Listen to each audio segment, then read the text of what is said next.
Tunghed sa hindi aral mo diri sa kamulig sa mga dito. Sir, paliw ko nung istorya atong nahitabo sa Kabgan. So, ang itabo diadtong Sabado, no, mga alas 5:30, itawag ang ato ang punong barangay sa Kabgan, Honorable P.P. Villaperti, nga nahitabo dito nga insidente. Matod pa niya, more or less, mga alas 4 nahitabo.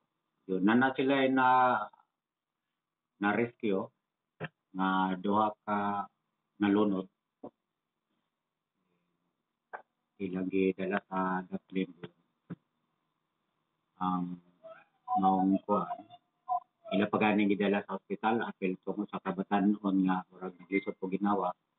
Tulo ka na rescue nila nga ilang gidala sa Bonifacio nga ospital. Subo lang kay ang duha nga naiabot dito na declare nga patay o ang usama gitambala dito sa ospital. Ang maong hitabo gikan gutong sakayan sa Sitio sa Barangay Balas, Aurora, sa Buanga del Sur. Dito sila gikan yon ang maong info nga padulong sila Bukato, Tagum City para sa ilahang tuloy ato dito kay nang sila schedule pod nga mag-harvest kuno sa first stage nila dito. Motong niagi dito sa Barangay Kabgan ang sakayan, gamay ang sakayan na din. Karga dito siyang ka mga batan o bata. May titi, may baby, apoy dosi, may mga edad. Pero ang hampong ato duha lang kababae. Duha kababae ang managsuon. Ang katong sa kababae mo toy nabiktima katong mama sa duha pud ka bata nga nabiktima po namatay at na. Ato pa yang anak duha o siya mismo o ang iyang igsoon nga baye mo ay nabiktima. Ang ato ang bata, kauban ng bata usa, nakamaniho pa pag langoy padulong sa Daplin. Motong naka-info dito sa mga pamilya nga na dito sulod, na dito doon sa Lapihan. Moto initial nga mi-responde mo ay nakatabang dito sa iya. Ang tot nga nisulod tong mga panders po sa Barangay Kabgan, motong gitabangan nila o pangita dito katong nalumos. Kay once na malumos ang tao, to naman dito sa ubos ng pondo. Okay, pila ka oras pa man lutaw na. Pero ilang na nasunas man to, padulungon na. So, dito nila na kita sa ubos, ang duhan, rescue, matundra ka ba o ang dalan niya sa hospital. Kamulog yapon sila ga-rescue, hangtod nga niabot sa mga alas 8, nakakuha sila sa kabata. So, pagkatapos sa alas 8, nakuha nilang bata. Ang usan lang yun ang wala. Matong nag-desisyon kay gabi na. Nag-desisyon na i-stop ang operasyon. Hangtod na pagkabuntag na. Dito tayo, kauban na itong mga kapulisan, na nakita na itong rescue boat sa MDRM sa Aurora. Na dito ang mga sakayan daghan nga gikan sa ilang barangay ko to nagtabang ko pagita.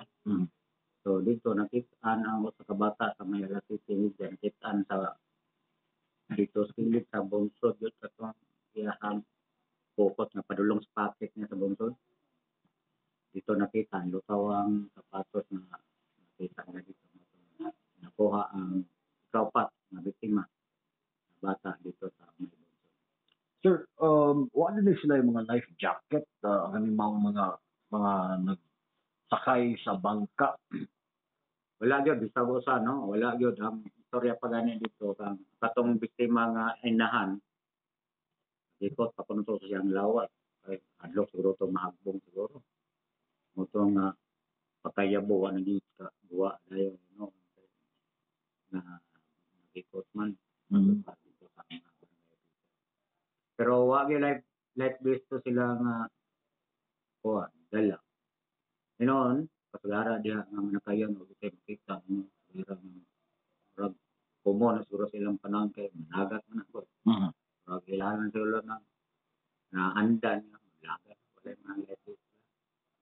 ang nakaapan lang ato kay walay dako nga lalaki ba nga mo'y Magkatabang nila. makatabang ta makamaneuver o makadecide. Mm. Kay sa Bukana pa sila, wa pa sa kabot tong area. Kay katong gi tabuan nila, padulong na to sa open sea ba, sa Tanggil Bay. Mm. So dito na ang balod hangin niya, dito na makasugat na sa balod. Mm. Yung katong area na tabuan, mao to exit sa Pikas nga suba pod o diri sa Bukana suba pod. So mag-abot dito ang kung sa mga tao diha ora mo magsubot tuyok ang imuhang sulog kay duha man ka sitanan suba ito nagabot. Mm. Lakiando sila kay amihan, ando sila sa balod. Ito ang tabo nga nakulog. Una nga matod pagani atong kuha. 12 anyos lang ang nag-drive Mm. na bata. Mao na to siguro ilahang kasi sa ito nag-drive na tong bata to. Gamay gid sa kaya. Gamay gid siya to. Di gid siya ingog pwede sa unsi ka tao. Kay gamay man wa kasi nga mubo-mubo gito sa kaya na. Mm. Pansiguro to, sobra siguro to. Mm. Sobra siguro sa mga. Yeah, mas daghan man sila kay Pero 12 man. daghan man 12 man gud sa pagbata. Mm. Yung nambot lang kapod o hustler baka to kung inahan nga manimbang. Kaya nga nung nag-ikot man di doha pag resulto man ka balo manimbang do man nag-ikot man. Mm. Di kaduha wala koy copy. Way kapit. Lapad-lapad yun siya. Pero sa pagingana siya o may balot, yun, over capacity, dito ka maneuver. So katong area hapon, dito nag-abot ang mga sulog sa doha ka suba. Kwan siya. Dito siya maneuver. Oto na, pagyabo, na pwede nakawid dito sa Nayabo. Ang wakawid dito magliso, to kay balod man di na yung kakaapas. So imong kitahon man gani ang senaryo ngay ana anong na yung lunod.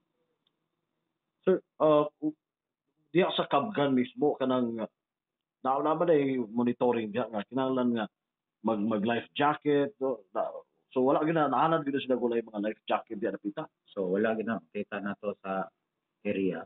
Wa gyud nag life jacket ya og nay mo gamit sa kaya. Mm. Dara mangisda mo na sila diya.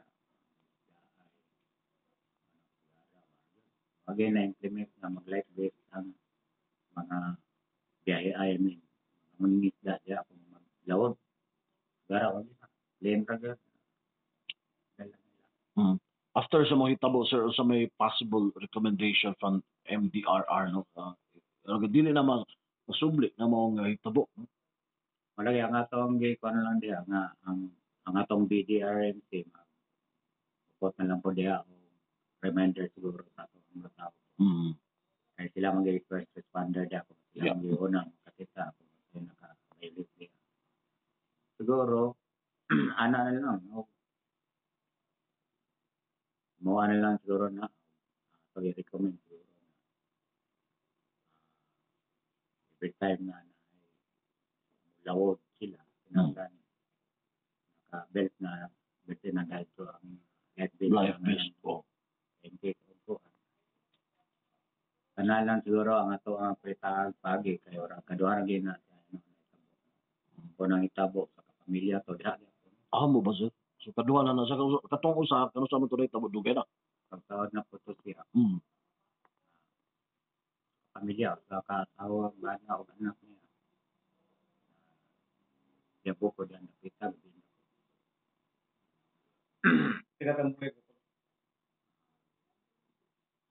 kada pato lusnog gyapon dito gyapon sa barangay Balas Mm. kay mo Pero- na nila Patay ba to sir wala? patay po So kare kaduha na ron na hitabo. kaduha na So di na ta mo tugot nga napay mahitabo no nani. ay ato nga plano na nila nga mag kana tama mag na dito mag na information education campaign dito Mhm. kaya may buhaton ko dito para po makam up na maging mag-ordinance ang ang barangay walay pag-iyon kung dili mag-live. Yeah, possible nga po. Mas mayo. Mm. No? Siguro na plano na to siya atong i-orient ang mga tao diyan during sa barangay assembly siguro. Pero hinoon ang pag-agi diya kagaram ko nang nabiktima diya ang dili ka diya kay moagi ra man god. Diyon ang taga diha di gina moagi diya og timbalod. Diri gina sila sa inner portion sa river channel. Gawas pa daw pangi. Kay lisod mong kaya diya kay dagko kay ang balod kay okay naman siya sa Pangelbigod area. Katong dito kaskilid sa inland nila ay sa dito mga riverways dito creek pag dira kayo baluro mayroong balod ba kay hindi kayo man dito sa sentro kay katong area ha na nasa open kurang matubang na gani mo ang Pangelbig. So manang kusog ang balod dito kung dunay Wala si kapig siya. Ano mo na way kapig mo ng mga bangka? kag mayroon ko ng ilang mga channel diya sa Suba. Kunoy Dili maigo po dahil. magtakbo na sila di yun. Sangko kayo magkate ka di ka lusot.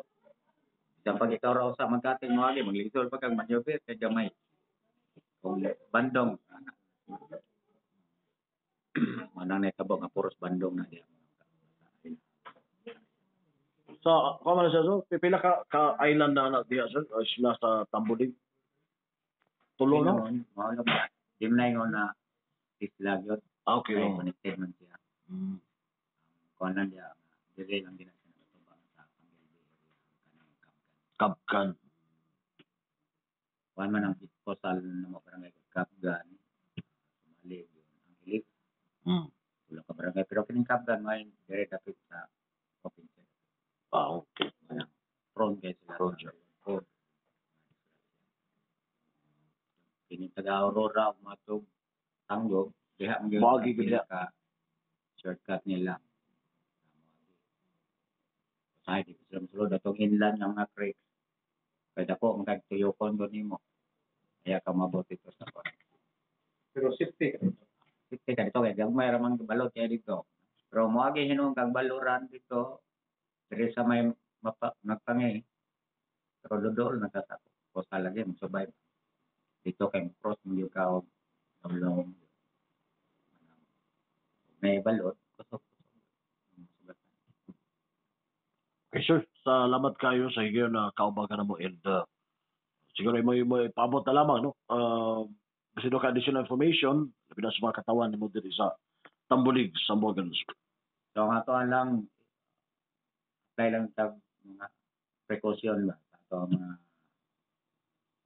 may isda ato nagamit og mga pambot kung mahimo di lang ginato isulod ng mga tao nga atong karga daghang kayo kung bandong mga niya narata sa 2-3 ka tao kay ang capacity niya tinang dako clearance kayo balod-balod dira kayo tanto makuan pero ang ato lang i-kon sa tong mga isda diay labi na sa mga yahiro kung nana gani amihan di lang kita mo sugal nga atong i-cross ang ato ang sakayan diya para makikumbati ng mga balod sa opensi na to sa Pangelbig kay ako man ginagresyo sa atong pamilya yung kita pong mga binikanan di po na to